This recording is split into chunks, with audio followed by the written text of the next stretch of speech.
మన ప్రభువును రక్షకుడైన యేసుక్రీస్తు శ్రేష్టమైన నామంలో ఈ ప్రార్థన కూడి వచ్చిన మీ అందరికి కూడా నా హృదయపూర్వకమైన వందనాలు తెలియజేస్తున్నాను. దేవుడు మీ అందరిని ఆశీర్వదించును గాక. బైబిల్ తెరిచి 2 కొరింథీయులకు రాసిన పత్రిక 8వ అధ్యాయము 10వ వాక్యాన్ని మనం చదువుకుందాం. 2 కొరింథీయులకు రాసిన పత్రిక 8వ అధ్యాయము 10వ వాక్యాన్ని చదువుకుందాం. ఇందుని గూర్చి నా ఆలోచనలు మీకు చెబుతున్నాను. సంవత్సరం కిందటనే ఈ కార్యం చేయుట ఎందే కాక చేయ తలపెట్టుట ఎందు కూడా మొదటి వారై ఉండిన మీకు మేలు చాలు. మహాపరిశుద్ధుడైన తండ్రి, ప్రేమ నమ్మకం కలిగిన మా దేవా, నీ వాక్యాన్ని మేము ధ్యానం చేసుకోవచ్చుండగా నీ కృప కలిగిన మాటలు నా నోటికి అందించి మీ ప్రజలకు వినిపింప చేయమని, ప్రజలందరినీ కూడా మీ చేతులకు అప్పగిస్తుండగా మీ గొప్ప కార్యములు జరిగించమని, మా నోటి మాట ధ్యానం దృష్టి కనికరంగా మార్చమని, వాక్యములకు వ్యతిరేకంగా పనిచేస్తున్న ప్రతి దురాత్మక శక్తులను బంధించమని యేసు నామములో ప్రార్థన చేస్తున్నాం తండ్రి. ఆమేన్. చాలా సంతోషం. దేవుడు మీ అందరికీ చక్కని వాక్యాన్ని విన బుద్ధిని కలుగు చేయనుగాక. ఒక చిన్న వాక్యాన్ని మనం ధ్యానం చేసుకుందాం కాబట్టి జాగ్రత్తగా వాక్యాన్ని వినండి. విన్న వాక్యాన్ని మీ తలపోసుకోండి, వాక్యాన్ని ధ్యానం చేసుకోండి. చెప్పండి, పోయిన ఆదివారం ఏం వాక్యం ధ్యానం చేసాం? అంత బిజీ ఏంటి? కనీసం వాక్యం కూడా గుర్తుపెట్టుకొని వాక్యం కోసం ప్రార్థన చేసుకున్నంత జ్ఞానం లేకుండా మనం ఉంటున్నామా? మీరు ఆలోచించుకోండి.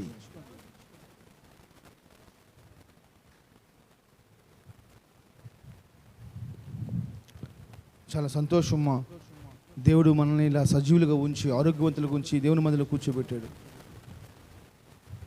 ఆ వాక్యానికి మనం లోబడేవారిగా మార్చబడాలి. చెప్పాలి పెద్దగా.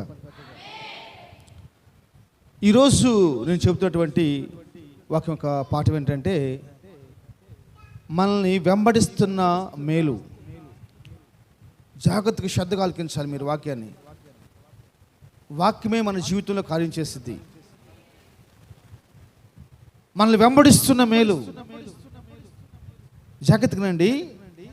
ఒక మనిషి పోతూ ఉన్నప్పుడు అంట ఆ మనిషిని 2 వెంబడిస్తూ ఉంటాయి. ఒకటేమో మనం చేస్తున్న మేలు అలా వెంబడిస్తూ ఉంటుందంట. ఇంకోటి ఏంటో మనం చేస్తున్న యొక్క క్రియలను బట్టి వచ్చే శాపం వెంబడిస్తూ ఉంటుందంట. చిన్నపిల్లలు గేమ్లు ఆడుతూ ఉంటారు. దానికి ఒక సమయం ఇస్తాడనమాట. ఎంతో ప్రయాసపడి కష్టపడి వాడు ఆ నవ్వుకుంటా సంతోషంగా ఆ గేమ్ ఆడుతూ ఉంటాడు. వాడు గెలిచే సమయంలోపు ఆ లిమిటేషన్ సమయం అయిపోయింది. మళ్ళీ ఫస్ట్ నుంచి మొదలు పెట్టాలి. అట్లనే మనం చేస్తున్న మేలు మనం వెంబడిస్తున్నప్పుడు అది ఎంత మాధుర్యంగా ఉంటుందో. నిజంగా ఎంత అద్భుతం అండి ఈ మాట. ప్రభు నాతో మాట్లాడుతున్నాడు ఈ మాటతోటే. నేను స్తోత్ర పాత్రలో కూర్చున్నాను గత 3-4 రోజుల క్రితం.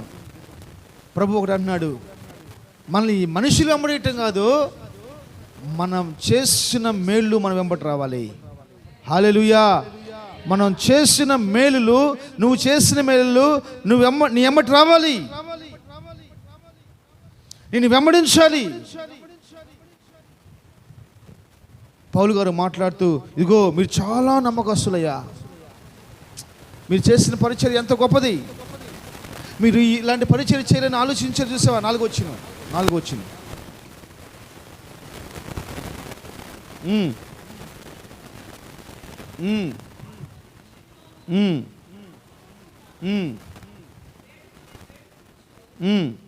మనపూర్వకంగా మమ్ముని వేడుకొనొచ్చు. సరిగ్గా చదవాలి. మనపూర్వకంగా మమ్మల్ని వేడుకొనొచ్చు, వారు సామర్థ్యం కొలదే కాక ఎక్కువగాను తమంతట తామే ఇచ్చిరని. అంటే వాళ్ళు పరిచర్య కోసం ఎంత ఎంత పరిచయం చేశారో, ఎంత సమర్పించుకున్నారో అది మాట్లాడుకుంటూ వస్తున్నాడు. మీరు భయపడాల్సిన అవసరం లేదు. డబ్బుల గురించో ఆస్తుల గురించో నేను మాట్లాడను, చెప్పవలసిన అవసరం కూడా నాకు లేదు.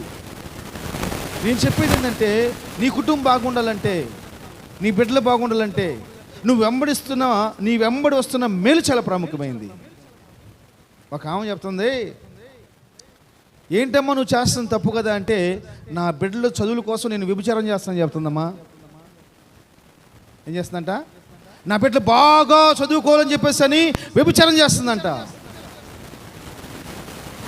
కొంతమంది టీవీ ఛానల్ వాళ్ళు కొంతమంది ఆడవాళ్ళని ఇంటర్వ్యూ చేస్తున్నారు, ఆ వ్యభిచార గృహాల్లో ఉన్న వారిని. వాళ్ళు చెబుతున్న మాట, నా బిడ్డలు బాగా చదువుకోవాలి కాబట్టి నేను వేరే ఊరు వచ్చేసి వ్యభిచారం చేస్తున్నాను. నువ్వు వ్యభిచారం చేస్తున్నప్పుడు నీ వ్యభిచార పాపం నీ బిడ్డలకి ఇప్పుడు చదువుకున్నట్టు కనపడుతుంది, కానీ వారి వెనకమాల ఒక శాపం.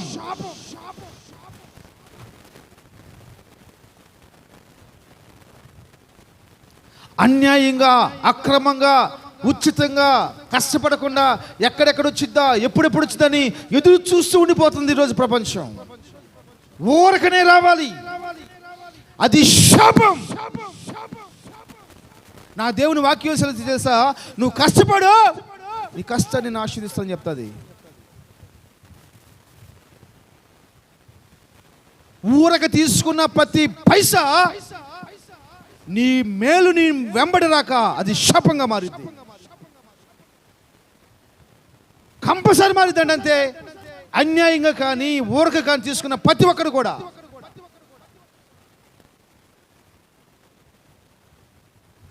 స్తోత్రం, హల్లెలూయా. రుణం అంటది నన్ను, నా ఇల్లు ఉందని నువ్వు చూస్తున్నావు లేరా అంటది. ఏమేమంది ఒకసారి, నీలాంటి ఇల్లు ఆయన అనుకుంటే 10 కొంటాడు. ఇల్లుని బట్టి కదయ్యా, ఇల్లుని బట్టి కదమ్మా. నేను చెప్పాను, దేవుని బట్టి. God bless you. దేవుని బట్టి నీవు నాకు 5 పైసలు ఇవ్వని పర్వాలేదు, నా చిన్న వయసులో నేను నీకు మాట ఇచ్చాను. ఏం చేస్తా, నిన్ను చూస్తాను, నిన్ను పోషిస్తాను, నిన్ను సమాధి చేస్తానని చెప్పని. సమాధి ఖర్చు ఎంత అయింది ప్రశాంత్ బాబు? 2 లక్షలు ఖర్చు పెట్టావు. ఆ రోజు 2 లక్షలు ఖర్చు పెట్టాను మా. నాకెందుకు మా ఇవన్నీ? నేను చేస్తున్న మేలు నా వెంబటి రావాలి. ఆమె చేస్తున్న మేలుని బట్టి నిజంగా నేనంత ప్రేమ ఆమెకి, నేనంత గౌరవం ఆమెకి, నేనంత పిచ్చో. నా కోవిడ్ వచ్చినప్పుడు ఆమె ఏడ్చింది మా. ఎంత ఏడ్చి నా కళ్ళు తిరుగుతూ ఉంటుంది అది. నా భార్య ఏడ్చిన దానికంటే కూడా, నా బిడ్డలు ఏడ్చిన దానికంటే కూడా, సహవాసం ఉన్న ఆత్మీయ బిడ్డలు ఏడ్చిన దానికంటే కదా, ఆమె కుమిలి ఆ వయసులో ఏడుస్తూ ఉంది. అది నా మనసులో ఉండిపోయింది బాగా. నేను చెప్పాను, తిక్కలానా ఎందుకు, నేను ఆరాధించే దేవుడు సజీవుడు. ప్రైజ్ ది లార్డ్, హల్లెలూయా. మీరు చేస్తున్న పనులు, మీరు చేస్తున్న క్రియలు మిమ్మల్ని వెంబడించాలి. అందుకే నేను చెప్తున్నాను, మన మేలు మనం వెంట రావాలి. అదే మనకు దీవెన, అదే మనకు సమృద్ధి. హల్లెలూయా. మన మేలు మనం వెంట రావాలండి. ఇంకొక ఏమంటుంది, నేను వీడియో మన గ్రూప్లో పెడతాను చూడండి కావాలంటే. ఇంకొక ఏమంటుంది, వాళ్ళ ఆయనకి బాగలేదంటే హాస్పిటల్లో ఉన్నారంట. అయితే ఏం చేయాలి? ఈమె పోయి వ్యభిచారం చేస్తుందండి వ్యభిచార గృహాల్లో.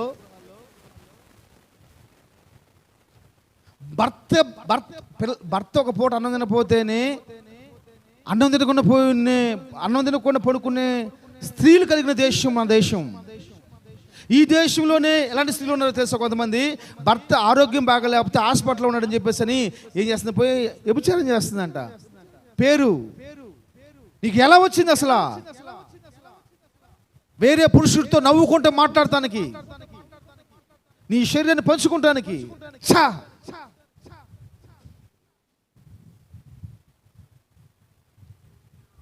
ఒకమంటది వాళ్ళ ఆయన చచ్చిపోయాడంట. వాళ్ళ ఆయన గోల్ ఏంటంటే మంచులు కట్టాలంట. ఇప్పుడు 32 లక్షలు ఖర్చు పెట్టామండి, ఇంకొక 5 లక్షలు అయితే ఇల్లు అయిపోతుంది చెప్తున్నాము. డైరెక్ట్గా చెప్తుంది, మా ముఖానికి ఇదేసేసారు. డైరెక్ట్గా చెప్తున్నాము. చేసినప్పుడు మళ్ళీ పల్లె నీతి మాటలు, మేము చేసినప్పుడు లేని తప్పు, చెప్పేటప్పుడు ఎందుకు తప్పు, మాకు బాధ ఎందుకు అంటే వారిని బట్టి కొంతమంది మారు మనసు రావాలి. మనసు మారిన వారిగా మార్చబడాలి. వాళ్ళు ఏది చేసినా, ఇప్పుడు అలా వ్యభిచారం చేసి ఇల్లు కట్టుకుంది, ఆ ఇంట్లోకి మేలు వస్తుందా శాపం వస్తుందా? ఎవడో ఒకటితోటి పాపం చేస్తున్నప్పుడు అతని యొక్క భార్య, అతని బిడ్డలు, అతని తల్లిదండ్రులు, అతని అత్తమామ, ఇదిగో నా కొడుకు వస్తాడు, నా అల్లుడు వస్తాడు, మా నాన్న వస్తాడు, నా భర్త వస్తాడు, వస్తూ 10,000 రూపాయలు డబ్బులు తీసుకొస్తాడు, దాంతో మేము షాపింగ్ చేసుకోవాలి, బియ్యం తెచ్చుకోవాలి, అన్నం వండుకోవాలి, చికెన్ తెచ్చుకొని చెప్పేసి అని సంతోషంగా ఉంటామని కోరుకున్న ఆ కుటుంబం యొక్క డబ్బు ఆ వ్యభిచార గృహం పాలైపోయినప్పుడు అందరి కన్నీళ్ళు, అందరి ఆనందం, అందరి శాపం వారి మీదకి పోదా? క్రైస్తవ లోకంలో ఇలా ఉండకూడదు అంటాను. నేను చెప్తున్న ఒక ఆశీర్వాదకరమైన మాట ఏం చేస్తా, నీ వెంబడి మేలు పరిగెత్తుకుంటూ రావాలి. స్తోత్రం. ప్రకటన గ్రంథం 14:13 చదవండి ఒకసారి. 14:13 కొన్ని మాటలు మీకు చెప్పేసి ప్రార్థన చేస్తాను. 13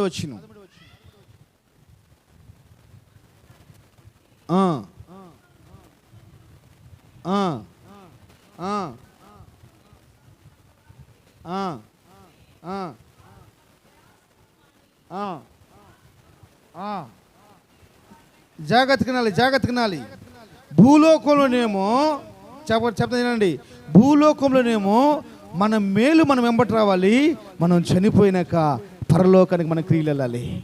ప్రైజ్ ది లార్డ్, హల్లెలూయా. వారి క్రియలు వారి వెంట వెళ్తాయి, వారి పనులు వారి వెంట వెళ్తాయి. అందరూ ఆ అత్యున్నతమైన సింహాసనం పైన ప్రభువారు ఉన్నప్పుడు లైన్లో నిలబడ్డప్పుడు వాళ్ళ క్రియలే వాళ్ళకి భయపరుస్తూ ఉంటాయి, వాళ్ళ క్రియలే వాళ్ళని భయపరుస్తూ ఉంటాయి. స్తోత్రం, హల్లెలూయా. దేవుని బిడ్డలారా జ్ఞాపకం చేసుకోండి, నేను కొన్ని కుటుంబాల గురించి నేను చెప్పాలనుకుంటున్నాను. ఒక సేవకుడు ఉన్నాడు, మంచి దైవజనుడు, అభిషేకం కలిగిన దైవజనుడు, ప్రభు కోసం వైరాగ్యం కలిగిన దైవజనుడు. ఎప్పుడైతే వైరాగ్యం సేవ చేస్తున్నాడో, ఎప్పుడైతే వైరాగ్యంగా ఉండిపోయాడో, అప్పుడు ఆ పాపాన్ని సహించలేకపోతున్నాడు ఆ పాస్టర్ గారు, ఆ పరిస్థితుల్ని ఓర్చుకోలేకపోతున్నాడు ఆ పాస్టర్ గారు. యథార్థంగా సేవ చేసే సేవకుడికి ప్రతి ఒక్కరూ విరోధులే. చెప్పాలి, ఎవరమ్మా? సంఘస్థులు కూడా విరోధులేనా? విరోధులు కాదంటావా? యేసు ప్రభుకి ఎంతమంది శిష్యులు? యేసు ప్రభుని అప్పగించింది ఎవరు? ఇక్కడున్న మీలో నేనంటే పగలేదు, కోపం లేదన్న వాళ్ళు బైబిల్ చేతులు పెట్టుకొని చెప్పండి. కంపల్సరీ ఉండాలి, ఉంటేనే మంచి సేవ చేసినట్టు. చెప్పగలరు ఎవరైనా ఒకళ్ళు? చెబితే ఆరాధన చెప్పాలి, ఇంకెవరు చెప్పలేరు. ఒకళ్ళు చెప్పారు అంటే నేను నీకు మంచి ఉపదేశం చేయలేదని అంతే మాత్రం, నేను గుచ్చుకునే మాటలు మాట్లాడలేదని, నీ హృదయాన్ని పగలగొట్టలేదని, పాపపు హృదయాన్ని, శాపపు హృదయాన్ని, స్వార్థపు హృదయాన్ని, కల్మషంతో నింపబోయిన హృదయాన్ని పగలగొట్టలేదని. బయట విషయాల గురించి కాదు, ఆత్మీయ మనిషికి నేను మాట్లాడుతున్నాను. ఈ దైవజనుడు మంచి సేవ చేస్తున్నాడు. ఎప్పుడైతే సేవ చేస్తున్నాడో ఆ దైవజనుడి కండి ఊరు మొత్తం పగ అయిపోయింది.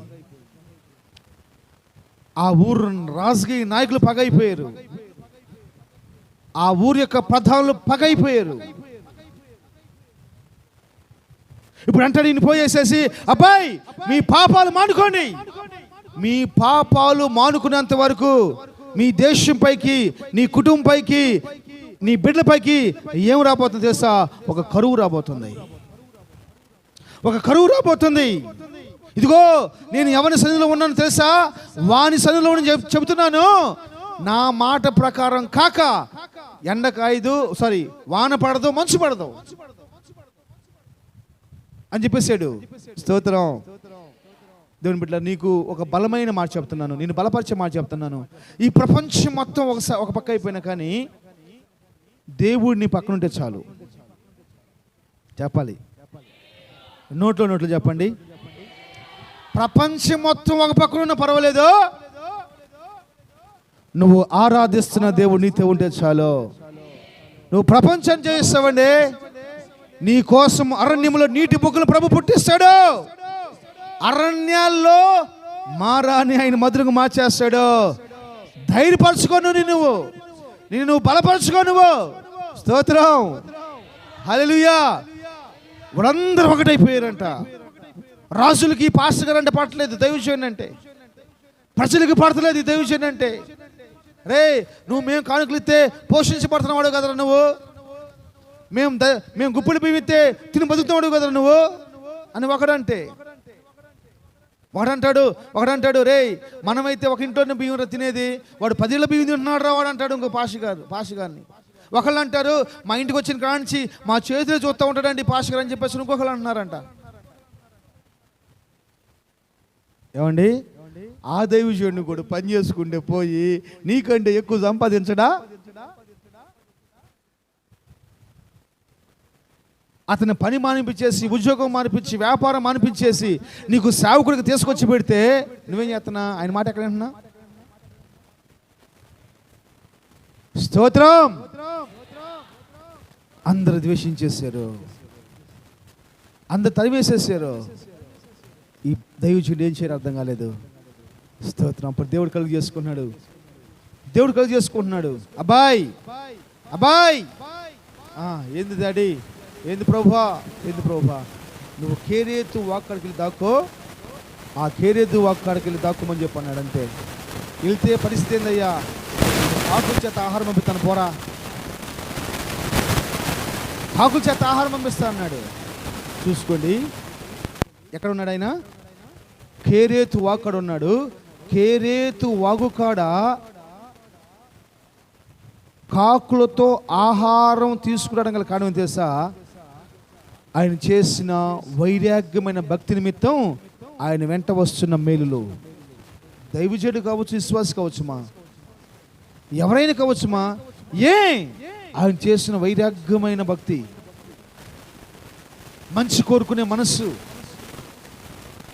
పాపం ఉండకూడదు గ్రామంలో, పాపం ఉండకూడదు దేశంలో అని కోరుకునే మనస్సు. 17 చదవండి.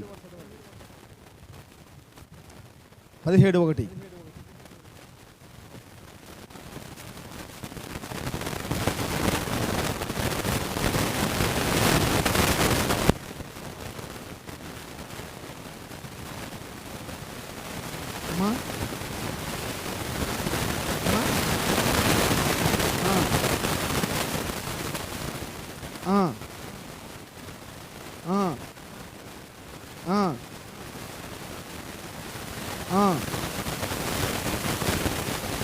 అబ్బా,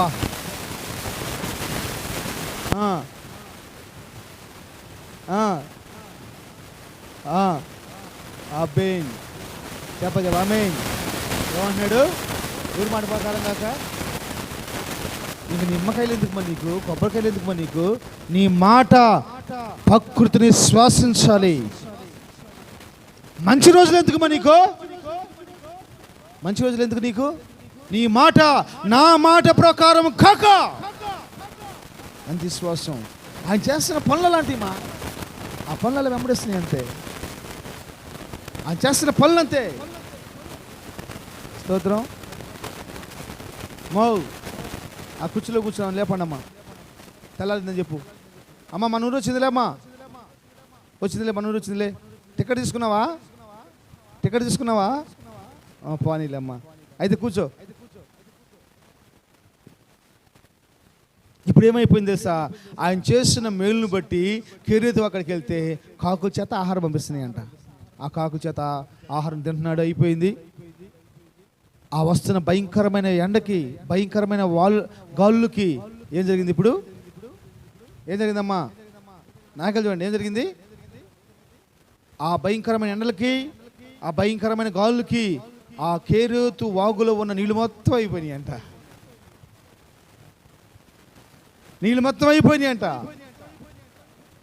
అప్పుడు దేవుడు చూస్తున్నప్పుడు ఒక మంచి కుటుంబం కనపడింది సారెపత్ అనే గ్రామంలో. అక్కడికి వెళ్ళిపోయాడు.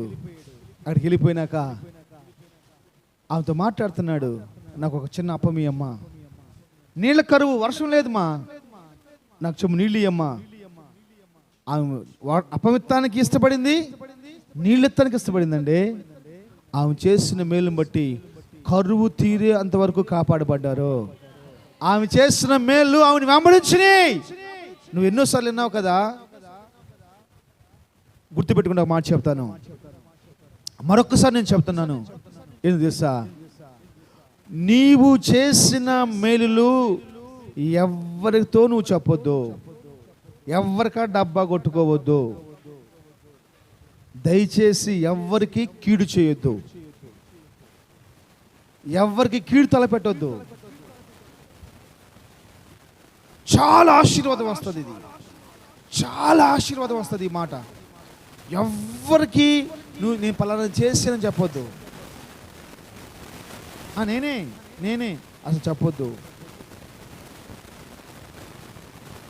ఆ మాట చెప్పకుండా దానికి రావాల్సిన మేలంతా అయిపోయిందంట.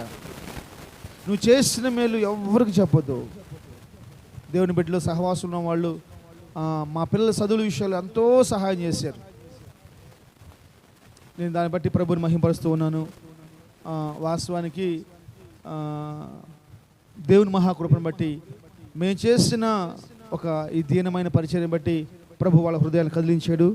దాన్ని బట్టి కూడా నా దేవునికి మహిమ కలుగును గాక. వాళ్ళ కుటుంబంలో కూడా ప్రభు కార్యం జరిగించును గాక.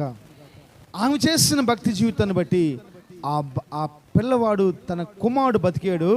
వాళ్ళు 3.5 సంవత్సరాలు మంచిగా పోషించబడ్డారు, ఏది కుదులేని వారుగా మార్చబడ్డారు. దీన్ని బట్టి నీకేం అర్థమైంది చెప్పాలి? నువ్వు సారేపతి స్త్రీగా మార్చబడిన ఆశపడుతున్నావా? అయితే నువ్వు బీదరాలుగా ఉన్నా, నీకు సంపన్నురాలుగా ఉన్నా మేలు చేయటం మాత్రం మర్చిపోవద్దు.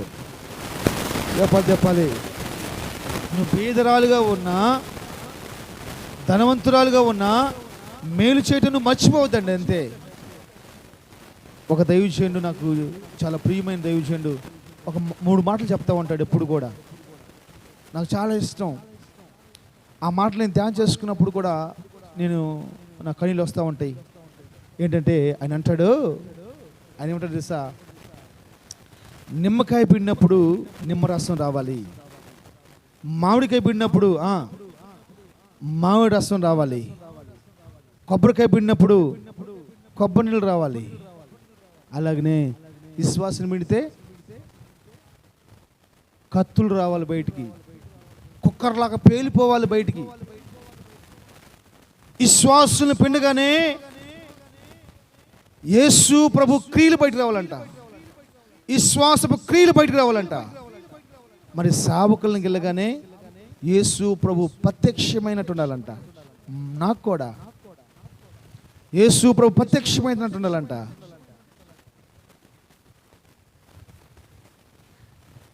ఎంత పగలమా, ఎంత దేశాలమా మీకు.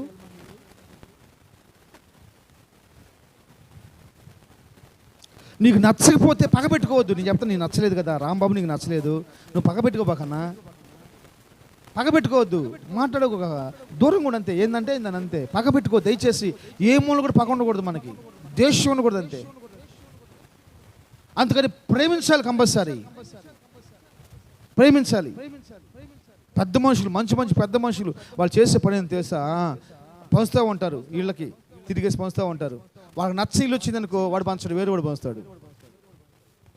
వాళ్ళకి నచ్చిన ఇల్లు, వాళ్ళు రాజకీయ నాయకులు, మనకెందుకు వాళ్ళ గురించి. హల్లెలూయా. అనేక మంది అలాంటి కుయుక్తులు పడిపోతున్నారు మా స్తోత్రం. అనేక మంది వాటికి ఆకర్షించబడిపోతున్నారు. మనం అలా ఉండకూడదు. విశ్వాసులుగా మనల్ని గిల్లితే ఏం రావాలి? కత్తులు రావాలి, పగలు రావాలి, ద్వేషాలు రావాలి, గుర్తుకు రావాలి. పతయ్య మొత్తం వాళ్ళ ముఖం చూడగానే గుర్తుకు రావాలి.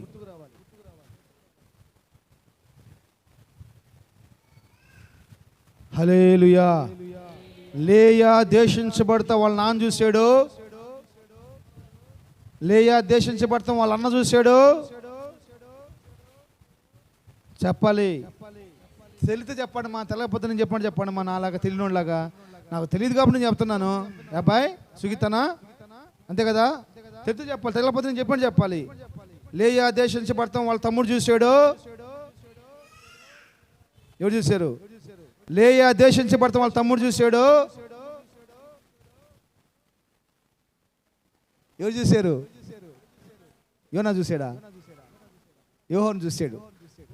ఇగో సుగీత్ చెప్తున్నాడు ఏనండి, లేయా దేశించబడతాం యోహోను చూశాడంట.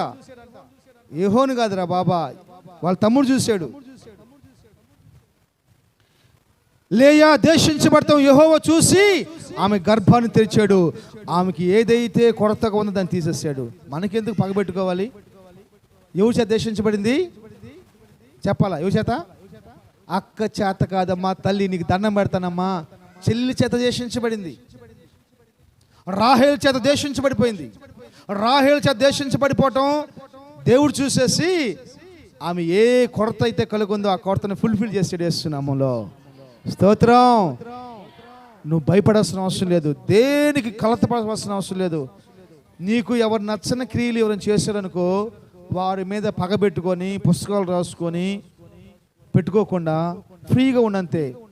నీ మార్గం కాదా? వాళ్ళని ద్వేషించవద్దు, వాళ్ళని వ్యతిరేకం చేసుకోవద్దు, మాట్లాడబాక. వాళ్ళని పలకరించారనుకో ఏందమ్మాను, వాళ్ళను పలకరించాల్సి వచ్చిందనుకో ఏందమ్మని చెప్పాను, అంతే. నువ్వు పగ పెంచుకొని నిన్ను వెంబడించవలసిన మేలంతటం కూడా ఎందుకు నువ్వు తొలివేసుకోవాలి పక్కకి? ఈరోజు చాలామంది అదే శాపం అనిపిస్తున్నారండి. ఈరోజు అనేక మంది అదే శాపం, మనకు తెలియట్లా. నేను ప్రార్థనగా పోతున్నానే, నా సంఖలో బైబిల్ ఉంటుంది, నా చేతిలో కానుకుంటుంది, తెల్ల చీర కట్టుకున్నానే, తెల్ల బట్టలు కట్టుకున్నానే. ఈరోజు తెల్ల బట్టలు వేసుకున్న వాళ్ళు ఎన్ని మోసపు క్రియలు చేస్తున్నారు. మోసం చేస్తుంది తెల్ల బట్టలు వేసుకొని, మోసం పోతుంది తెల్ల బట్టలు వేసుకొని. అమ్మో వందనాలు అమ్మ అంటే చాలు. మొన్న అంట ఎవరో చర్చిలో పరిచయం అయిందంట, 30,000 రూపాయలు డబ్బులు ఇచ్చిందంట. చర్చిలో పరిచయం అయితే 30,000 రూపాయలు డబ్బులు అడిగిందంట. అప్పు ఏదో కష్టం ఉంది అని చెప్పేసి ప్రేమతో ఆమె ఇచ్చింది. ఇంకా అనపల్ల చర్చికి రావట్లా, ఇల్లు తెలియదు. మనం చెప్తున్నాడు పాష్ గారితో పోయి మాట్లాడిందంట. ఈయన పోయాడు, పోసేసి ఈయన అడుగుతున్నాడు, నీకేం చేస్తా బ్రదర్ అంటే, నాకేం చేస్తానా నాకు తెలియదు అని చెప్పేసి అన్నాడంట. జాగ్రత్తగా నాలి, జాగ్రత్తగా నాలి. నువ్వు చేసిన మేలులు నీ వెంబడి వస్తాయి. నీ వెంబడి నువ్వు రప్పించుకోవాలంతే. నువ్వు చేసిన మేలులు నీ వెంబడి రప్పించుకోవాలి. మీరు ఆలోచించండి, ఆ సారేపతి స్త్రీ ఏం జరిగింది? ఆమె చేసిన మేలును బట్టి అవకాశం ఇచ్చాడు దేవుడు. ఆమెకి ఏం చేశాడు? ఏమైనా అవకాశం ఇచ్చాడు? నీళ్ళు ఇవ్వమనగా నీళ్ళు ఇచ్చాడు, అప్పమే అంటే అప్పం ఇచ్చేసాడు, అవకాశం ఇచ్చాడు. కరువులో అందరూ ఏడ్చుకుంటూ కూర్చున్నారు, వీరు కరువులో పోషించబడుతూ ఉన్నారు. చనిపోయిన కుమారుడు కూడా బతికించుకుందండి. ఎంత గొప్ప కృప! నీ మేలు నీ వెంబటి రావాలమ్మా. నిన్న ట్రైన్లో వస్తూ ఉన్నాను, వస్తున్నప్పుడు నేను పోయి కూర్చున్నా. వాడు మంచిగా ఫుల్గా తాగున్నాడు. వాళ్ళు ఏం చేస్తారు, చెన్నైలో ఫుల్గా తాగేసేసేసి సీట్లు ఆపుతారు, ఎవరిని కూర్చొని వాళ్ళు. సీట్లో కూర్చుంటే వాడికి 50-100 రూపాయలు కమిషన్ లంచం ఇవ్వాలన్నమాట. వాడు ఫుల్గా తాగుని వస్తాను అదరపెద్దన, మరి ఈడున్నాడా ఏం చేయాలరా బాబు అని చెప్పి అనుకుంటున్నా. కొంచెం లేట్ అయింది నాకు. ఇక నా చేతిలో కవర్ ఉంటే వాడు ఇటు ఉన్నాడు కదా, ఒక కవర్ పక్క పడేసాను. ఏందన్నాడు వాడు, నేను కూర్చోడానికి వచ్చినాయి అన్నాను. ఎంతమంది ఉన్నారంటే ఒక్కనే అన్నాను. డబ్బులు తీ అంటున్నాడు. ఎందుకు డబ్బులు నీకు, ఇక్కడ కూర్చున్నాను. ఇది నాది అన్నాడు. నా కవర్ వేస్తాను చూడన్నా, కవర్ వేస్తాను చూడని చెప్పేసి అన్నాను. తాగిపోతున్నాడు. వాడికి ఏం చేయాలి, ఇటు కూడా నాకు కొంచెం నాకంటే వాడు బలంగా ఉన్నాడు, కొట్టిన కొడతాడని చెప్పి అనుకున్నాడేమో. నాకు ప్లేస్ ఇచ్చాడు. లావుకుంటా కూడా అందుకు అదృష్టమే. స్తోత్రం, స్తోత్రం, హల్లెలూయా. మాటల్లో పస లేకపోయినా మన శరీరంలో పస ఉంటే కొంచెం చూసని భయపడతారు. పక్కన పోయి కూర్చున్నా. అందరూ ఒక హిందీ అబ్బాయి వచ్చాడు. హిందీ అబ్బాయి చేసేసి వాడికి అమ్మేసాడు సీటు. హిందీ అబ్బాయికి వాడు 50 రూపాయలు ఇవ్వాలి. 50 రూపాయలు 100 రూపాయలు ఉన్నాయి. 100 రూపాయలు ఇవ్వమన్నాడు. తాగిపోతాడు. వాడిని ఎవరిని అడగారు అర్థం కావట్లా. వాడేమో హిందీ మాట్లాడుతున్నారు, వాళ్ళేమో తెలుగు మాట్లాడుతున్నారు, లేకపోతే తమిళ్ మాట్లాడుతున్నారు. కొద్ది గొప్ప మనకి కొంచెం హిందీ తెలుసు కదా. సార్ తోడా 100 రూపాయకి చేంజ్ చేయదు సార్ అని చెప్పి అడుగుతున్నాడు హిందీలో. సరే నా అక్కడ వాస్తవానికి ఉన్నాయి, తీసేసి ఇచ్చి నాకు వాడికి 50 రూపాయలు థ్యాంక్స్ సార్ థ్యాంక్స్ అని చెప్పేసి కూర్చున్నాడు. వాడు ఛార్జింగ్ పెట్టున్నాడు ఫోన్లో. నా ఫోన్లో ఛార్జింగ్ లేదు. ఇక వెంటనే చూసేలకు వాడిది, సార్ మీరు ఛార్జింగ్ పెట్టుంటారా సార్ అని చెప్పేసి అని వెంటనే వాడు ఛార్జింగ్ తీసేసేసి నా ఛార్జింగ్ పెడుతున్నాడు. కారణం మనం చేసిన చిన్న హెల్ప్ అప్పుడు అనిపించింది నాకు, నిజమే కదా, నేను ఒక చిన్న మేలు చేస్తే దాని ప్రతిఫలం నేను పొందుకుంటున్నానే. నేను చేసింది నాకేమైనా నష్టం జరిగింది అబ్బాయి? నాకేం నష్టం కలిగిందా? 2 యాభైలు ఇచ్చాను, వాడు 100 రూపాయలు ఇచ్చాడు, ఏమీ లేదు. నేను చెప్తాను దేవుని సేవకుడిగా, మన దేవుడు నిజంగా చాలా గొప్ప దేవుడు. హల్లెలూయా. మనం ఆరాధించే దేవుడు చాలా గొప్ప దేవుడు. మనము మేలు చేయడానికి ప్రయాసపడదాం, మనం మేలు చేయడానికి కష్టపడదాం. కంపల్సరీ ఆ మేలు మన బిడ్డల మీద తాకింది. నేను ఏమంతా చెప్పాను, అమ్మా నువ్వు చిన్న బిడ్డలను బాగా చూసుకో, నువ్వు ఎంత బాగా చూసుకుంటే నీ బిడ్డల్ని అంత బాగా వాళ్ళు చూసుకుంటారు. ఎందుకంటే ఇక నుంచి వాళ్ళు నాకు తెలిసి ఒక 7 సంవత్సరాలు బయటే పెరగాలి నా బిడ్డలు. ఇక వాళ్ళతో కలిసి ఉంటే బహుశా కష్టమేమో, నేను ఇంకా సరదా గడపటం, ఒక రూమ్లో పడుకుంటాం కష్టమేమో ఇంకా. కాబట్టి వాళ్ళు బాగుండాలంటే మనం చేసే ప్రార్థన కంటే, మనం మాట్లాడే మాటల కంటే కూడా మనము ఎవరికాడైతే అలాంటి విషయాలు జాగ్రత్తగా ఉంటూ ఉంటామో, దేవుడు మన బిడ్డలకి అక్కడ అలాంటి తల్లిదండ్రులు లేపుతూ ఉంటాడు. ఇక్కడ మనం ఒక బిడ్డను ప్రేమిస్తూ ఉన్నాం అనుకో, ఇదంటే మనకి ఇష్టం లేదు, వాడికి కావాలని పోయి బిస్కెట్ ప్యాకెట్ ఇవ్వాలి. ఎందుకు తెలుసా? అక్కడ నా కూతురికి బిస్కెట్ ప్యాకెట్ ఇస్తారు, అక్కడ నా కొడుకు ఒక మంచి ఏదైనా అవకాశం ఇస్తారు. స్తోత్రం. అదే మేలు అనుభవించటం. ఇప్పుడు నువ్వేం చేస్తా, ఇక్కడ మన బిడ్డ అయితేనేమో మూతి తుడుతావు, ముక్కు తుడుతావు, లెట్టిన పోసుకుని తుడుతావు. పక్కన పిల్లోడు గనక అదే ముక్కు తుడుచుకున్న గుడ్డ నీ మీద పడిందా, అబ్బే కరెంట్ షాక్ కొట్టినా కానీ అంత స్పీడ్కి పోవు నువ్వు. బైబిల్లో ఒక అమ్మాయి గురించి నేను చెప్తాను నీకు. నేను ఆలోచిస్తా ఉన్నాను, ఎందుకని. 1వ అధ్యాయము 5వ వచనం, రూతు గురించి చదవండి. రూతు గురించి చదవండి. 1వ అధ్యాయము 5వ వచనం. కొత్త నిబంధన, కొత్త నిబంధన.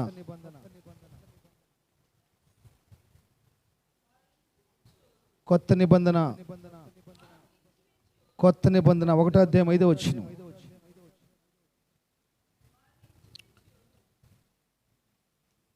నేస్మోను సల్మానును కనెను, సల్మాను రాహోబునందు బోయోజును కనెను, బోయోజు రూతునందు ఓబేదును కొనెను, ఓబేదు యెషయను కనెను. ఇక్కడ చూడండి, రూతు అనే ఒక మాట ఎందుకు కొత్త నిబంధనలు రాశారు? రెబ్కా పేరు రాయలేదు, షారా పేరు రాయలేదు, ఎస్తేర్ పేరు రాయలేదు, యెకబెతు పేరు రాయలేదు, అవమ పేరు రాయలేదు. ఇక్కడ ప్రత్యేకంగా ఒక 2 పేర్లు రాయబడ్డాయి. ఆ 2 పేర్లలో నన్ను బాగా ఆకర్షించిన పేరు ఏమైనా ఉంది అంటే అది రూతు. ఎందుకని రూతు అంత దీవెనకరంగా మార్చబడిపోయింది? రూతు అంటది ఒకసారి చదవండి. రూతు గ్రంథం రూతు గ్రంథం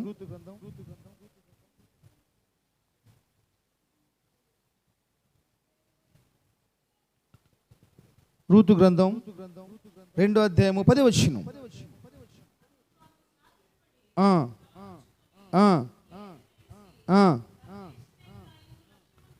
అబ్బా చాలు, నగలు చూడండి. ఆమె అంటుంది, ఆమెకు అర్థం కావట్లా. వినపడుతుందమ్మా? ఆమెకు అర్థం కావట్లా. ఏం అర్థం కావట్లేదు? ఎందుకు నేను ఇంత మేలు అనుభవిస్తున్నాను? రాత్రి పగలు కష్టపడ్డావు కదా, అందుకని అనుభవిస్తున్నావు. రాత్రి పగళ్ళు కష్టపడ్డావుగా, దొరికిన చోట దొరికినంత లంచాలు. ఒకళ్ళు నేను మన కరోనా టైంలో నాకు కోవిడ్ వచ్చింది, నాకు కరోనా వచ్చింది కదా, వచ్చినప్పుడు నేను రూమ్లో ఉన్నప్పుడు పొద్దున్నే ఒక పోలీసు వాడు ఫోన్ చేస్తున్నాడు 3 గంటలకి.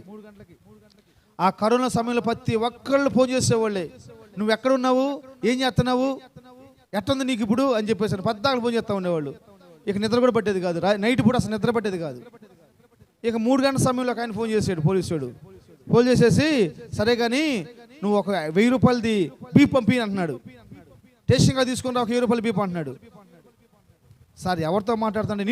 నీతోనే మాట్లాడుతాను నేను. 1000 రూపాయలు తీసుకుని రా బీఫ్. పోలీస్ స్టేషన్కి అంటున్నాడు, సార్ నేను పలానా రాంబాబుని మా దైక నగరంని కోవిడ్ పేషెంట్ని తీసుకురమ్మంటావా బీఫర్న.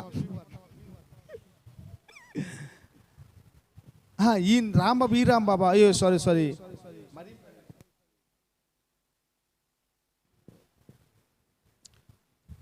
అయితే ఆ రాంబాబా సారీ అని చెప్పి పెట్టేసేసాడు. ఏదో అక్కడ ఉన్న నెంబర్లో ఆ నెంబర్ కొట్టాడు, నేను పోలీస్ స్టేషన్లో మాట్లాడుతాను, నువ్వు 1000 రూపాయలు బీపీ తీసుకురమ్మని చెప్పని. మనం అనుభవిస్తున్న మేలు మనకు అర్థం కావట్లేదు ఎందువల్ల వచ్చిందో. చాలా మంది నష్టపోతున్నారు. అదే అన్యాయంగా ఎట్టెట్ట వచ్చిందో తీసుకోవాలని చెప్పేసి ప్రయాస అంతా. స్తోత్రం. అది ఎట్లా అడిగితే అర్థం కావట్లా, అది ఎట్లా అడిగితే అర్థం కావట్లేదు.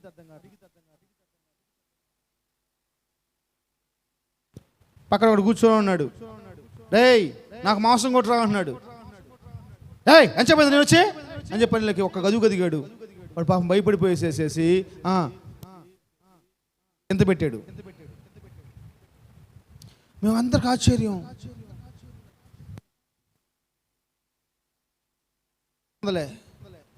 మా దానికంటేనే 400 ఎక్కువ ఉంది. నేను తర్వాత ఇంటికి వచ్చినాక అనుకున్నా, అది తీసుకుపోయి తిన్న తర్వాత ఎలా అరిగిద్ది, అది ఎలా మరిగిద్ది. తీసుకొని పోయి వాళ్ళ పిల్లలకి పెట్టాడు, ఎలా అరిగిద్ది. ఫుడ్ పాయిజన్ 2 రోజుల తర్వాత, 2 వారాల తర్వాత, 2 నెలల తర్వాత, 2 సంవత్సరాల తర్వాతనే సరే అది పగే, అది కంపల్సరీ అటాక్ చేస్తుంది అంతే. కాకపోతే ఒక అడుగు, అయ్యా ఏదన్నా ఒక చిన్న పీస్ ఒకటి అయ్యా అడుగు, పర్వాలేదు. ఈ రూత్ అంటది, అయ్యా ఏమి చూసి నా పట్ల ఇంత కటాక్షం.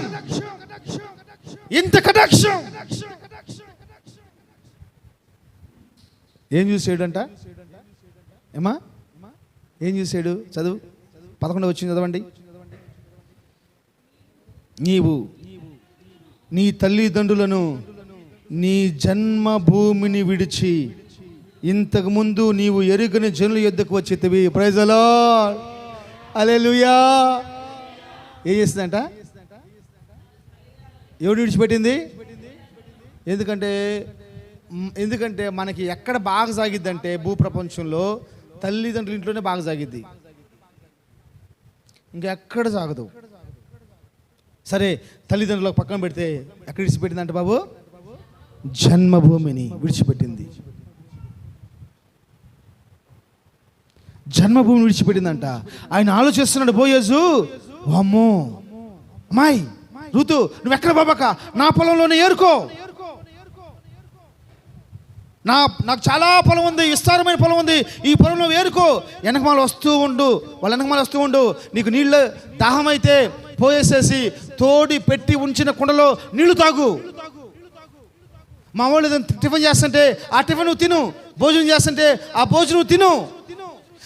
అసలు నేను చేసిన మేలేంటయ్యా, నాకెందుకు ఇంత కటాక్షం అంటే, నువ్వు చేసిన మేలేని తెలుసా? ఇదిగో నీ తల్లిదండ్రులు విడిచిపెట్టావో, నీ జన్మభూమి విడిచిపెట్టావో, మునుపెన్నడు ఎరగని జనుల మధ్యలో వాళ్ళతో కలిసి నివసిస్తా ఉన్నావో. స్తోత్రం, హల్లెలూయా. ఎంత మేలండి. ఆమె చేసిన చిన్న పనిని బట్టి ఏం జరిగింది? కొత్త నిబంధనల మొదటి అధ్యాయంలో ఆమె పేరు రాయబడ్డది. శారమ్మకు లేని కృప, అవమ్మకు లేని కృప, రిబ్కమ్మకు లేని కృప, ఎస్తేరుకి లేని కృప, బైబుల్లో ఉన్న గనులైన స్త్రీలందరికీ లేని కృప. మీరు చెప్పగలరా? ఎందుకు మాకు ఈ కీడు వచ్చిందయ్యా, ఎందుకు వస్తుంది? నువ్వు చేసిన మేలు అయిపోయినాయి, అందుకని హిందూస్ ఏం చేస్తారు తెలుసా? వారానికి ఒక రోజు అన్నదానాలు చేయటం. ఇప్పుడు చూడండి, మజ్జిగలు పోసేవాళ్ళు ఎక్కువైపోతారు, మంచులు పోసేవాళ్ళు ఎక్కువైపోతారు. పుణ్యాల కోసం మనం చేస్తుంది ఎందుకు? మనం వెంబడి ఎందుకు రావాలి మేలు? భూలోకం మాత్రమే కాదు, ప్రకటన గ్రంథం 13వ అధ్యాయం 14వ అధ్యాయం 13 వచ్చిన ప్రకారము మనం చనిపోయినాక మన మేళ్ళు, మన క్రియలు మనతో కలిసి పరలోకానికి వెళ్ళాలి. హల్లెలూయా. దానికోసం కదా ఎందుకయ్యా ఇంత కటాక్షం అంటే ఏం లేదమ్మా, నువ్వు చేసిన పని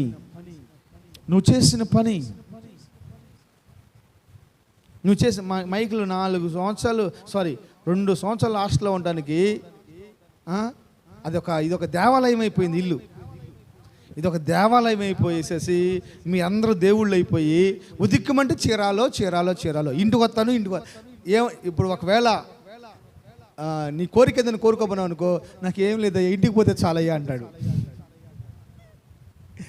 ఏందబ్బాయి నీ కోరిక? ఇంటికి పోతే చాలయ్యా. ఇల్లు విడిచిపెడితేనే ఘనపరచబడతావు. స్తోత్రం. దేవుని బిడ్డ జాగ్రత్తగా దేవుడు మనతో మాట్లాడుతున్న ఒక విలువైన మాట ఏందో తెలుసా? మనం మేలు అనుభవించేవారుగా మార్చబడాలి. మన వెంబటి మేలు రావాలి, మన వెంబటి దీవులు రావాలి, మన వెంబటి సమృద్ధి రావాలి అంటే మీరు ఒక్కసారి ఆలోచించుకోండి. ఎవరికి ఎలాంటి మేలు చేస్తున్నారు, ఎవరికి ఎలాంటి ఉపయోగకరమైన పనులు చేస్తున్నారు. నీళ్ళిత్తే రావండి, నువ్వు చెప్పుకొని వారు తెలియకనే దేవదూతలకు పరిచయం చేస్తారంట. నువ్వు తెలిసి పరిచయం చేస్తున్నావు.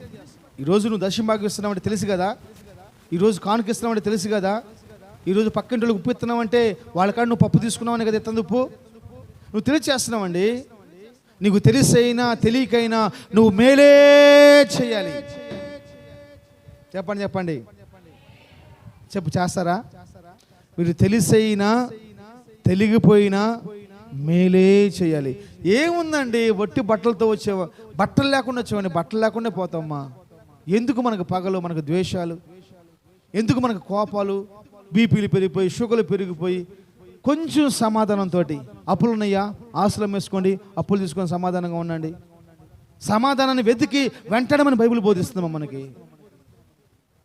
ఎందుకు అలాంటి ఒక శాపకరమైన జీవితం మనం అనుభవించాలి? నేను ఒక వ్యక్తి గురించి మీకు చెప్తాను. ఆ అబ్బాయి చాలా మంచోడు, తల్లిదండ్రులకి చాలా విధేయుడు. నేను ఈ అబ్బాయి గురించి చెప్పేసి మీకోసం నేను ప్రార్థన చేస్తాను. చాలా మంచోడు.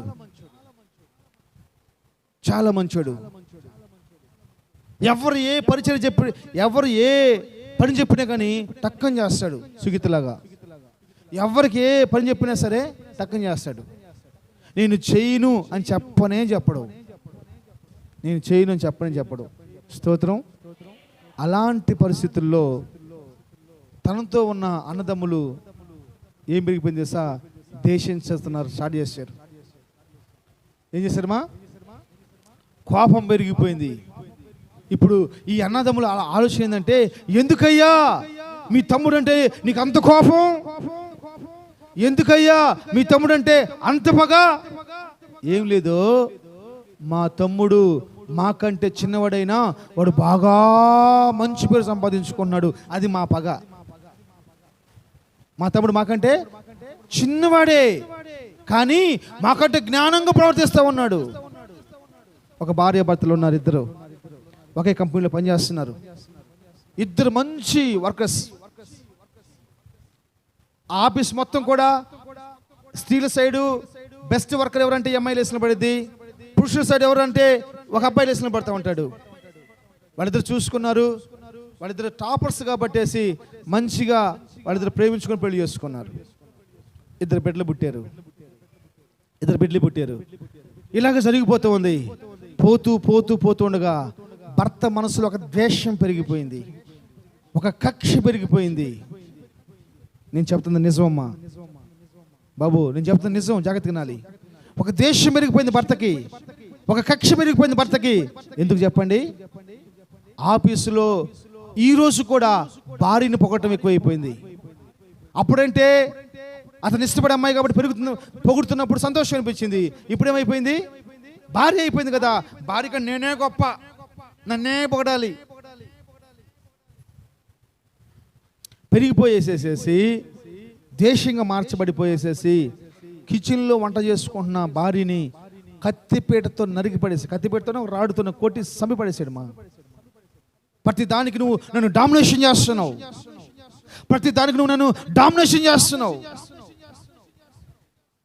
చాలా అన్యాయం కదా. ఏమా, నా శరీరం సగభాగం కదా, నా భార్యని పొగిడితే ఏమైంది?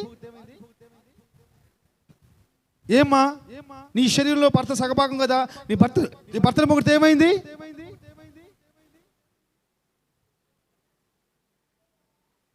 ఎంత భయం. ఇప్పుడు చూడండి, భర్త లేకుండా మీది ఏదైనా పర్మిషన్ ఇవ్వగలరా?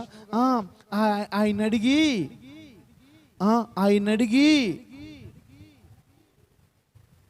నిన్న ఒకరితో మాట్లాడుతూ ఉన్నాను నేను. ఎందుకు ఆమె అట్లా తిడుతుంటే నువ్వు ఎండ తిరగపోతే ఏందని అడుగుతున్నాను నేను. ఆమె తిడుతుంది కదా, ఎండ తిరగపోతే ఏదంటే, రాంబాబు ఆమె తిడుతుంది నీకు కోపాన్ని వైరాగ్యాన్ని పుట్టించవచ్చు, కానీ ఆమె ప్రేమపూర్వకమైన కోపం కనబరుస్తుంది. నువ్వు కోపాన్ని చూస్తున్నావు, ఆమె ప్రేమను చూస్తలేదు. నువ్వు ప్రేమను చూస్తే ఆమె కాళ్ళు పట్టుకుంటావు అని చెప్పేసి అంటున్నాడు నన్ను. మీరు ఆలోచించుకోండి. నేను నిన్న ఈ మాట విన్నాక, ఈ వాక్యం నాకు ధ్యానం చేసుకుంటూ వస్తున్నప్పుడు మనసులో నేను ఒక మాట ఆలోచిస్తున్నాను. నా జీవిత కాలంలో ఏ రోజు కూడా నా భార్య నన్ను బట్టి కన్నీరు కార్చలేదు. నా ఎమిమా జీవిత కాలంలో తన భర్తను బట్టి తన కన్నీరు కార్చలేదని చెప్పేసి నేను చెప్పడం కాదు, ఆమె సాక్ష్యం చెప్పాలి. నేను నమ్ముతున్నాను, నన్ను బట్టి నా భార్య కన్నీరు కార్చలేదని. జాగ్రత్త నాల్ బాబు, మిమ్మల్ని బట్టి కూడా నిడి చెప్తున్నాను జాగ్రత్తగా. నిన్ను బట్టి నీ తల్లిదండ్రులు కన్నీరు కార్చకూడదు. నిన్ను బట్టి నీ తల్లిదండ్రులు కన్నీరు కార్చకూడదు. నీ పేరు చెప్పగానే వాళ్ళ పెదవులపైకి ఒక నవ్వు రావాలి, ఎక్కలేని సంతోషం. ఎంతమంది సాక్ష్యం చెప్తారు? నా జీవిత కాలంలో నా భార్యకి నన్ను బట్టి కన్నీరు రాలేదని, నన్ను బట్టి నా భర్తకి నన్ను బట్టి కన్నీరు రాలేదని చెప్పేసి సాక్ష్యం చెప్పగలిగిన విశ్వాసులు లేవనెత్తబడాలి. ఇప్పుడు వరకు నువ్వు ఎలా ఉన్నావో నాకు తెలియదు, ఇక నుంచి మనం అలా మార్చబడాలి. హల్లెలూయా. మన బిడ్డల్ని అలాగ పెంచాలి, మన బిడ్డల్ని కూడా అలాగ పెంచాలి. నీ పేరు పలుకగానే, నా పెదవులు పలకగానే సంతోషం రావాలి, ఆనందం రావాలి. చూడండి, నేను ఎక్కడున్నా సరే ఆరాధన పేరు అనగానే తెలియకుండా నా ముఖంలో కవళికలు చేస్తూ ఉంటాయి. ఆరాధన వచ్చింది అనగానే ఒక నవ్వు వచ్చేసింది నా ముఖంలో. అలాంటి ఒక సంతోషం ఉండాలి, అలాంటి ఒక ఆనందం నీలో కనపడాలి. దయచేసి ఎవ్వరు కూడా మీ తల్లిదండ్రులకి కన్నీరు తెప్పించొద్దు. ఎవ్వరు కూడా కన్నీరు తెప్పించొద్దు. ఎవరు కన్నీరు తెప్పించొద్దు. తల్లిదండ్రులుగా బిడ్డలకు మంచి ఎప్పుడు కోరుతారు, కానీ వాళ్ళు నాశనం అవ్వాలని ఎప్పుడు కోరుకోరు. ఈ అన్నదమ్ములు అంటారు, ఎందుకు నీకు మీ తమ్ముడు అంటే అంత కోపం అంటే, వాడు చిన్నవాడే కానీ మాకంటే చాలా తెలివిగలవాడు, చాలా మంచి పేరు తెచ్చుకున్నాడు. సంతోషించాలి కదయ్యా. ఎందుకు సంతోషించేది? వాడు చిన్నోడు, కిందే ఉండాలి అని తీసుకెళ్ళి ఏం చేశారు? పోయి గుంటలో పడేశారు. ఏయండి రాళ్ళు తీసుకొని అన్నాడు. అతను చేసిన మేలు అతను బతికించింది. Praise the Lord. రబాలా షబమాతి ఖరాల రబాష రిబోబాలా రమా షబరిబతి ఖరాల రబా. హల్లెలూయా. యేసు చేసిన మేలు యేసుని బతికించింది. యేసు చేసిన మేలు గుంటలో వేయబడ్డ వాడిని బతికించిందండి. నేను చేసిన మేలు నన్ను ఎందుకు బతికించలేదండి? నేను చేసిన మేలు నన్ను ఎందుకు బతికించలేదండి? నేను చేసిన మంచి నన్ను ఎందుకు బతికించలేదండి? నా వెంబడిస్తున్న మేలు నన్ను పట్టుకుని పైకి లాగుతుంది. అమ్మేసుకున్నారు, బానిసకు తీసుకుని పోయారండి. పోతిఫర్ ఇంట్లో పెడితే ఎంత నమ్మకంగా పనిచేస్తున్నాడు, ఎంత నమ్మకంగా పనిచేస్తున్నాడమ్మా. నీకు చీపురిచి చచ్చిపోవడం అంటే శుభ్రంగా గుడతావు. మొన్న ఎవరు చచ్చి గుడిచారు, ఎవరుగా నాకు తెలీదు, చాలా శుభ్రంగా గుడిచారు. బా నిజంగా ప్రభా ఎంత శుభ్రంగా గుడిచారు ప్రభా అని చెప్పేసి నేను మనసులో ఎంతో సంతోషపడ్డాను. ఎవరు వాళ్ళు? చేయలు ఎత్తండి. ఎవరు గుడిచారు? అట్లా పోతుంటే ఆ డోర్ పక్కన పెట్టిండ్రు కుప్ప. తెల్లపొద్దులు వచ్చి ఆ కుప్ప ఎత్తలే. ఇంకా ఎంత సంతోషపడ్డానో అంత మళ్ళీ బాధపడ్డా. అంత నమ్మకం అంటే చేయతూ తెరవడుకున్న చేయతలా చర్చి మొత్తం శుభ్రం గుడిచారు, తీసుకెళ్ళి మూలన పెట్టారు కుప్ప. ఇప్పుడు ఆ కుప్ప ఎత్తడానికి ఒక చేట కావాలి. ఆ చేట తెచ్చుకున్నాను కొలుబురు పోయి 2 రోజులు కొవ్వు ఎత్తల. 2 రోజులు తర్వాత జాన్సీ ఎవరు ఎత్తినట్టున్నారు, నేను చూసే తర్వాత చూస్తే కనపడ నాకు. అది ఎంత నమ్మకం నువ్వంటే, పోతీఫర్ ఇంట్లో యోసేపుని తీసుకొచ్చి పెట్టగా యోసేపు అతనితో ఉండి ఆ కుటుంబాన్ని ఆశీర్వదించేసాడు. చెప్పాలి, నిన్ను బట్టి నీ కుటుంబం ఆశీర్వదించబడాలి, నిన్ను బట్టి నీ బిడ్డలు ఆశీర్వదించబడాలి. ఆమేన్.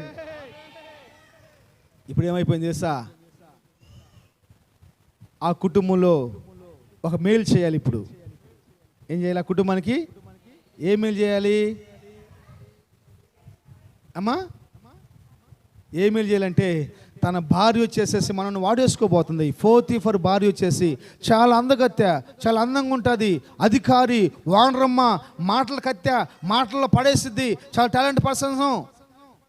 ఇప్పుడు ఆమె వచ్చేసేసి మాటల్లో మబ్బు పెడుతూ ఉండగా ఆయన బడలా అంటాడు, దేవునికి విరోధమైన ఈ కార్యమును నేను చేయను.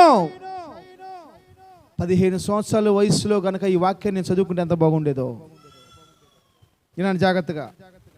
దేవునికి 37వ అధ్యాయం చదవండి. ఆ మాట చదవండి.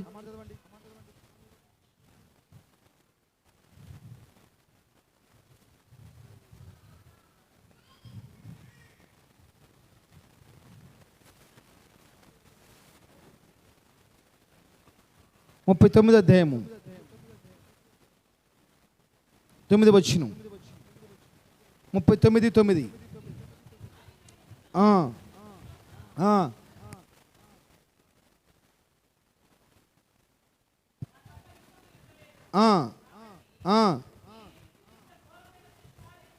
ఇంత ఘోరమైన దుష్కార్యము చేసి దేవునికి విరోధముగా పాపము కట్టుకొందునని తన యజమాని భార్యతో చెప్పాను. ఎవరికంటమ్మా? ఎవరికి విరోధంగా? బాబు, ఈ మాట గుర్తుపెట్టుకుంటే ప్రేమ పడలు ఎందుకు జరుగుతాయమ్మా? నా ఫీజురో ఎందుకుంటే తల్లి, నేను ఒక అమ్మాయిని చూసా, బల్లె ఎర్రగా ఉంటుంది, ఎంత పొడుగుంటాయి ఎండిగలు. పెళ్లి చేసుకుందామని చూసుకుపోతే రవణం వచ్చింది, చూసింది. ఇక వాసన రవణం వచ్చింది, కానీ మా అక్క మా బావ రావాలి. వాళ్ళు వచ్చి చూస్తే ఇక ఓకే అయిపోయినట్టే. పాపం ఏమైపోయింది ఏమో, ఏసు రక్తం ఏం చేయం. దేవుడు ఏం చేస్తాడు, వాళ్ళు రాకుండా, మా అక్కని మా బావని రాకుండా దేవుడు ఆపేస్తాడు వాళ్ళని. నాకేమని చెప్పండి, అడికాలు మొదలుకొని నడేంత వరకు ప్రేమ పెరిగిపోయింది, అంతేనా? ఇంత ఎర్రటి అమ్మాయి వస్తే, ఇంత ఎర్రటి అమ్మాయి నేను చేసుకోకపోతే అని చెప్పేసాను. ఒకవేళ ఆ అమ్మాయిని చేసుకున్నట్టయితే నేను కూడా నా ఫీజు చూసుకోవాల్సిందే. ఫీజు ఎగిరిపోయేమో పుసుకుని ఒక మాట అంది, నల్లకుండా నాకు ఇష్టమే అంది. నాలో ఉన్న మంచిని చూడకుండా నాలో ఉన్న చెడుని చూస్తుందండి. స్తోత్రం, హల్లెలూయా, హల్లెలూయా. ఏమేమో ఇప్పటి వరకు నన్ను నేను ఎట్టున్నా కానీ నా గొప్పతనాన్ని పొగుడుతూ ఉంది. ఆమె ఏమంటుంది? స్తోత్రం, నల్లగున్నగా నాకు ఇష్టమే ఉంది. అసలు నలుపని మాట మాకు ఇక్కడ రాలా. ఒకళ్ళ మనసు ఒకరికి అర్థమైపోయింది. దేవుడు గొప్ప ప్రణాళిక. నిజంగా నేను దేవుడికి ఎంతో నేను రుణస్తుని. నాకు చక్కని భార్య ఇచ్చాడని నేను ప్రభువుని ఎంతో మహింపరుస్తూ ఉన్నాను. వాస్తవానికి ఒక మంచి మాట చెప్తాను, నేను యోగ్యుని కాదు ఏమీ ఒక భర్తగా దొరకటం. నిజంగా నా జీవితం చాలా చెత్త. ఒక్కొక్కసారి నేను అనుకుంటూ ఉంటాను, నేనేం చేశాను ప్రభువా, నేనేం చేశాను?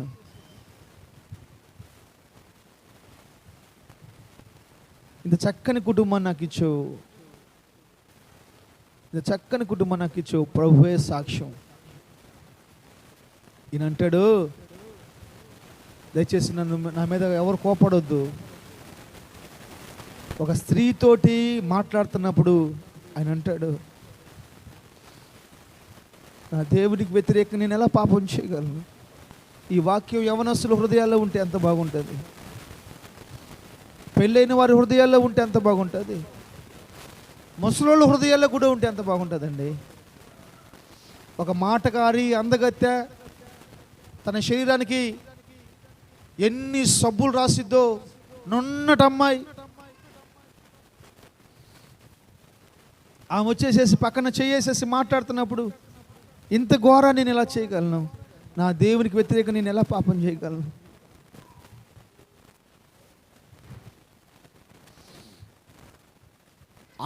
నల్లటి ముఖం ఉంది, అడుక్కునేది, బొక్కల ముఖం ఉంది, వచ్చి నీతో మాట్లాడుతున్న సొల్లు కాచుకుంటుంటే నువ్వు యేసుపోయింది. ఎంత జీవితం, ఎంత వైరాగ్యం ఏందమ్మా! ఎంత 80 సంవత్సరాలు దేశాన్ని పరిపాలించాడమ్మా, ప్రపంచానికి ఆహారం పెట్టేవాడిగా మార్చబడ్డాడు. నీకెందుకు అంత కామ కోద మతమత్సరాలు? ఎందుకండి నీకు? ఎందుకు నీకు? తల్లిదండ్రులు చేతగాని వాళ్ళ? నువ్వు కోరుకున్న అమ్మాయి కంటే, నువ్వు కోరుకున్న అబ్బాయి కంటే మంచి వాళ్ళని తీసుకురాలేరమ్మా?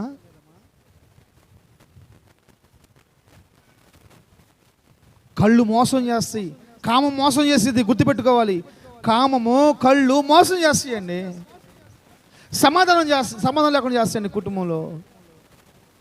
మొన్న ఒక సహోదరు నాకు ఫోన్ చేసింది, అన్న ఇట్లా సంగతి అన్న, ఒక పిల్లోడు ఇలా చేస్తున్నా, నన్ను నా భర్త చచ్చిపోయాడు, ఆయన చేరదీసాడు, ఇప్పుడు నా ఫోన్ ఎత్తట్లేదు, నాతో మాట్లాడట్లేదు అని. ఏం చేయమంటావు? ఎందుకంటే ఆయన ఏందో యేసుప్రభువు నమ్ముకున్నాడంట, యేసుప్రభువు నమ్ముకున్నాడు కాబట్టి ఇలాంటి పనులు చేయకూడదు అంటున్నాడన్న. నాకు ఏదైనా వాక్యం చెప్పు అంటే, ఇప్పుడు ఆ అమ్మాయికి ఏంటంటే వ్యభిచారం చేయడం కరెక్ట్ అనే రిఫరెన్స్ నేను చూపించాలి. నేను చెప్పాను, ఫస్ట్ నువ్వు చేసిన తప్పమ్మా అని చెప్పని ఫోన్ పెట్టి చేసేసాను. నువ్వు చేసిన తప్పు. యవనస్తులు ఈ వాక్యాన్ని గుర్తుపెట్టుకునేంత బాగుంటుంది. ఇంత దుష్కార్యము నేను ఎలా చేస్తాను? నా దేవునికి వ్యతిరేకంగా నేను పాపం ఎలా చేస్తాను? తొందరగా పడిపోయే పాపం ఏం తెలుసా? వ్యభిచార పాపమే, వ్యామోహ పాపమే. ఒక మాట చెప్తాను, జాగ్రత్తగా బాబు. ఏనుగు దేనికి లొంగదు? సింహానికి కూడా లొంగదు. ఏనుగు దేనికి లొంగదు? సింహానికి కూడా లొంగదు. కానీ మదం ఎక్కినప్పుడంట దానికి ఇంకేం కనపడవంట, వెంటనే ఒక ఆడ ఏనుగు కావాలి.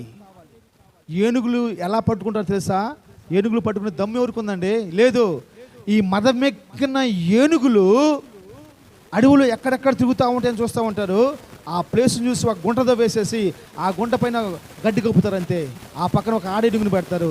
ఇది చూసేసి ఫాస్ట్గా లగెత్తుకుంటూ వచ్చేసేసి ఆ గుంటలో పడిపోయింది. దాన్ని పట్టుకొచ్చేసి సర్కస్లో పెడతారు. తెలుసా? ప్రపంచంలో దేనికి భయపడిన ఏనుగు మదం ఎక్కినప్పుడే అది అల్పమైన మనుషుల చేతికి వచ్చేసింది. అంతే, అల్పమైన మనుషుల చేతికి వచ్చేసింది అండి అది.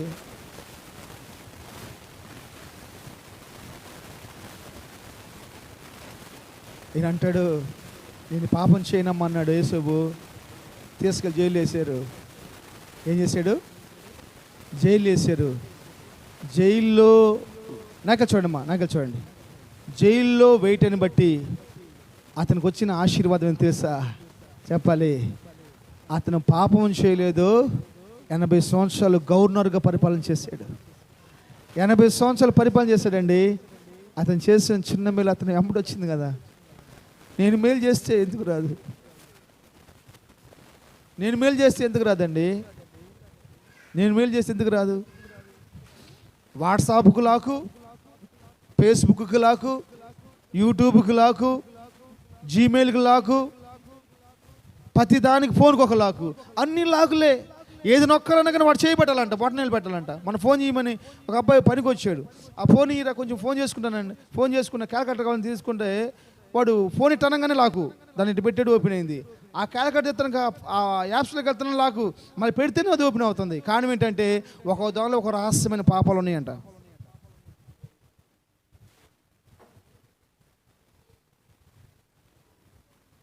ఒక దానిలో ఒక రహస్యమైన, ఇప్పుడు వరకు మ్యాక్సిమం నా ఫోన్కి నేను లాకే పెట్టలేదు. ఈ ఫోన్లో కూడా లాక్ ఎందుకు పెట్టానంటే, ఈ ఫోన్ లాక్ అని అందరికీ తెలుసు. ఈ ఫోన్లో కూడా లాక్ ఎందుకు పెట్టానంటే,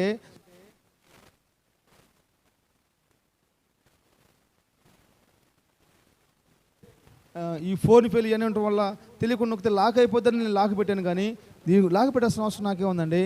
నా భార్యకి తెలిసిన సీక్రెట్ నాకెందుకు? నా బిడ్డలకు తెలిసిన సీక్రెట్ నాకెందుకు? నా సంఘానికి తెలిసిన సీక్రెట్ నాకెందుకు? నాకు నా దేవునికి తెలియని సీక్రెట్ నాకొద్దు. నా దేవునికి తెలియని సీక్రెట్ నాకొద్దు. నా దేవునికి తెలియని రహస్యం నాకొద్దు. గోడ సాటం దక్కుని అలా అలా భయ్యా నాకు తెలుసు ఆ పక్క ఎవరు ఉన్నారు. భయ్యా ఏంటంట భయ్యా చెప్పు బ్రో. బ్రో చెప్పు బ్రో. అప్పుడే ఒకవేళ వాడు నటిస్తున్నా అర్థమైపోయింది. మచ్చా చలు మచ్చా మొన్నవాడు ఆటో డ్రైవర్ వచ్చాడు. మచ్చా చలు మచ్చా అంటున్నాడు. అక్కడ క్లియర్గా పడిపోయింది రమానో ఉమానో మొత్తం మీద పేరు. నా ముందే ఓపెన్ చేశాడు, ఇటు పెట్టుకున్నాడు. నేను పక్కన సార్ ఉన్నాడు అని చెప్పేసి అని మచ్చా చొలు మచ్చా అంటున్నాడు. ఒరే బాబా ఆంధ్రలో అనుకున్నాను, తమిళనాడులో కూడా ఎంత ఉందరా బాబా అనుకున్నాను. నువ్వు ఎంత రహస్యంగా నువ్వు మచ్చా అన్నా, భయ్యా అన్నా, ఇంకోటేంటి బ్రో అన్నా. నా దేవుడికి తెలుసు నువ్వు ఎవరితో మాట్లాడుతున్నావో. తోలు చేస్తాడు. ఎవరినైనా తెస్తాడు. పాషగారైనా తెస్తాడు, విశ్వాసులైనా తెస్తాడు, యవనస్తులైనా తెస్తాడు, చిన్నపిల్లలను కూడా తెస్తాడు, ఎవరికైనా తెస్తాడు. అంతే. హల్లెలూయా. ఆయన చేసిన పనికి 11 సంవత్సరాలు కష్టపడ్డాడేమో, జైల్లో ఉన్నాడేమో. ఆయన మేలు ఆయన వెంబడొస్తూనే ఉంది. జైల్లోకి పోయిన అధికారిగానే ఉన్నాడు. తర్వాత ఒకరోజు రాని వచ్చేసింది. ఆయన చేసిన మేలు పగిలిపోయినాయి. అంతే. సింహాసనం ఎక్కేసాడు. బైబిల్ చెప్తున్న శ్రేష్టమైన మాట ఏం తెలుసా? చెప్పాలి. ఏమాట అది? ఏమాట? 2 ప్రధాన రథాలు ఉంటే ఒక రథమేమో పరోకి, ఇంకొక రథమేమో యేసోబుకి. ఎంత ఆశీర్వాదమ్మా. 49 అధ్యాయం తీయండి ఒకసారి. ఒక మాట చెప్పేసి ముగి చేస్తాను. 49 అధ్యాయము 22 వచనం. ఫలించెడి కొమ్మ, యూట యొద్ద ఫలించెడి కొమ్మ. ఎక్కడికంటమ్మా? అందరూ చెప్పండి. అందరూ చెప్పాలి. పెద్దగా చెప్పండి. ఎక్కడ జోసెఫ్? ఈ ఆశీర్వాదం ఈయన చేసిన మేలు ఆపటానికి ఎన్ని గోడలు కట్టినా కానీ ఆ గోడల పైనుంచి వెళ్ళిపోతుందంటమ్మా. ఎన్ని గోడలైనా లెగవనాయి. నువ్వు చేసిన మేలు అవసరమైతే గోడలను పాకటమే కాదు, గోడల్ని కూర్చుకొనైనా సరే నువ్వు ఆశీర్వాదం పొందుకోవాలంతే. ఎన్ని గోడలను కట్టుకునే వాళ్ళు,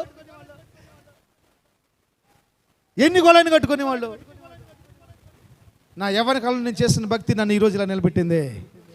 నా 20 సంవత్సరాల వయసులో చేసిన భక్తి నన్ను ఈ రోజు ఇలా నిలబెట్టింది. స్తోత్రం. ఎంత ద్వేషమో, ఎంత స్వార్థపూరితమైన ఆలోచనలు మనకి, ఎంత కాంప్రమైజ్ అయిపోయే మనసు మనకి. అదేమి యేసోబు ఆలోచించలేదండి. ఏం చేసిందంట? యేసోబు ఫలించెడి కొమ్మ, ఓట యొద్ద ఫలించెడి కొమ్మ, దాని రెమ్మలు గోడ మీదకి ఎక్కి వ్యాపించును, విల్లు కాండ్లు బాణాలు వేస్తా ఉన్నారంట. చదువు 23 వచనం.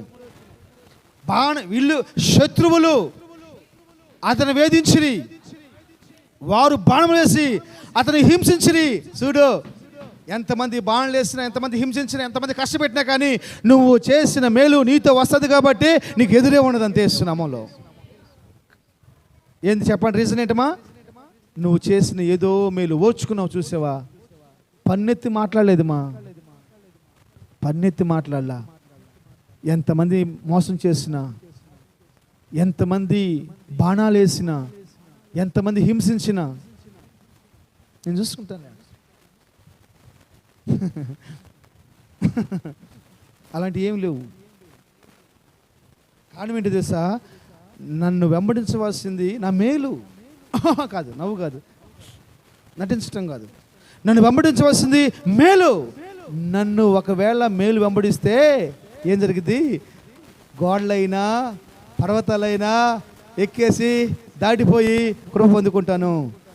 హల్లెలూయా, హల్లెలూయా. ఏందా పాట? ఏం పాట? నీవు నా పక్షమై ఉండగా,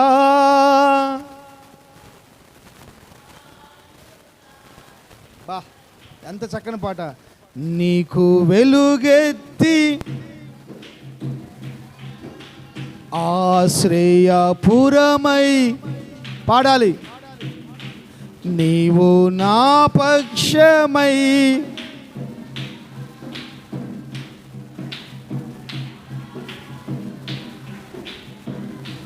నీకు వెలుగెత్తి మొరపెట్టగా. ఆమేన్. జైల్లో ఉన్నా, గుంటలో ఉన్నా, బానిసగా ఉన్నా, ఎందుకు దేవా నాకు ఈ పరిస్థితి, నేనేం తక్కువ చేశానయ్యా అని ఏ రోజు ఏడవలేదో, ఏ రోజు దేవుడి గురించి క్రొస్ చెప్పలేదు ఆయన. ఎప్పుడు కూడా తక్కువ చెప్పాలా. అరే ఒకళ్ళ వెళ్ళి మేలు అయిపోయినావు అబ్బాయి, నీకు నువ్వు చేసిన మేలు అయిపోయినాయి కాబట్టి 2 రోజులు కష్టపడుతున్నామేమో, కొంచెం మార్చుకున్నానా, నీ మేలు మళ్ళీ జనరేట్ అయిపోయింది అంతే. మేలు పెరిగిపోయింది, మేలు లైను పొడుగైపోతుంది.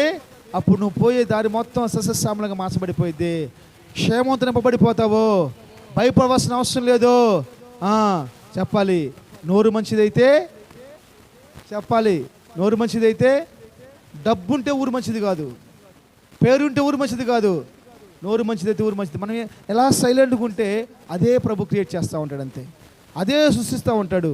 దేవుడు నీకు నాకు అలాంటి ఒక శ్రేష్టమైన కృప అభిషేకం అనుగ్రహించును గాక. ఆమేన్. అర్థమైందమ్మా? ఏం చేయాలి నువ్వు? విశ్వాసం మిడితే ఏం రావాలి? నిజం చెప్పండి. విశ్వాసం మిడితే ఏం రావాలి? నిజం చెప్పండి. విశ్వాసం మిడితే ఏం రావాలమ్మా? అదిమా అయితే అమ్మా, విశ్వాసం మిడితే ఏం రావాలి? సంతోషం గారు, క్రీస్తు ప్రత్యక్షం అవ్వాలి, క్రీస్తు చూపించాలి, క్రీస్తుని మనం చూపించగలగాలి.